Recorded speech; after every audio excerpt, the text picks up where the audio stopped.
Bonjour, voici une façon d'utiliser le nouveau créateur d'activités dans Notebook 11.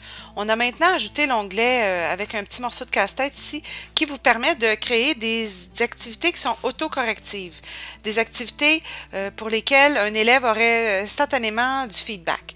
Donc, dans le présent exemple, on demande aux élèves de trouver le bon synonyme parmi les mots suggérés qui sont écrits dans le bas de la page ici. Donc, la première chose que j'ai fait, c'est que j'ai écrit mes énoncés. Après avoir verrouillé chacun de mes énoncés, il est maintenant l'heure de faire les zones cliquables. Pour faire une zone cliquable, on doit utiliser l'outil Forme ici. Je me trace un rectangle. Donc, présentement, le rectangle, je devrais le glisser sur la zone où l'enfant pourrait apporter son mot étiquette. Pour des raisons d'esthétisme, il est facilement possible d'aller changer la couleur du contour du rectangle. Donc, en allant dans l'onglet des propriétés, ici, je peux changer le style de ligne et même aller prendre la petite pipette qui est ici pour aller prendre exactement le même blanc. Une fois que cette zone cliquable est créée, maintenant, vous pouvez aller dans l'onglet du créateur d'activité. Ensuite, on clique sur Créateur d'activité. Étant donné que mon rectangle est déjà sélectionné, je peux directement cliquer sur Édition.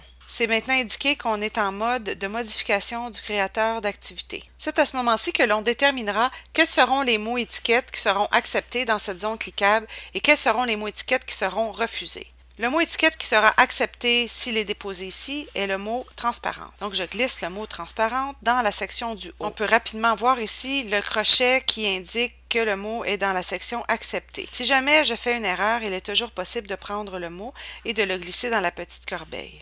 Si je vais maintenant dans l'onglet Paramètres, toujours avec la même zone cliquable, je peux déterminer quelle animation se produira lorsque l'élève amènera le mot étiquette dans cette section cliquable. Pour les besoins de la cause, je souhaite que le mot ne fasse aucune animation, sauf que s'il se trompe, je veux qu'il rebondisse et qu'il retourne à sa place initiale. Après avoir cliqué sur Terminer, on peut rapidement voir ici qu'il y a un objet d'activité sur la page présentement. Il suffit maintenant d'aller faire la même démarche pour les autres mots étiquettes.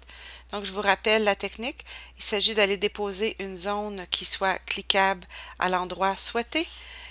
Préalablement, j'avais également changé la couleur de la ligne. Après avoir déterminé quelle zone sera cliquable, je vais dans l'onglet du créateur d'activité et je clique sur Édition. Après avoir répété les mêmes étapes pour chacune des zones cliquables, j'ai maintenant 6 objets d'activité sur ma page. Je vous suggère fortement de verrouiller ces zones cliquables.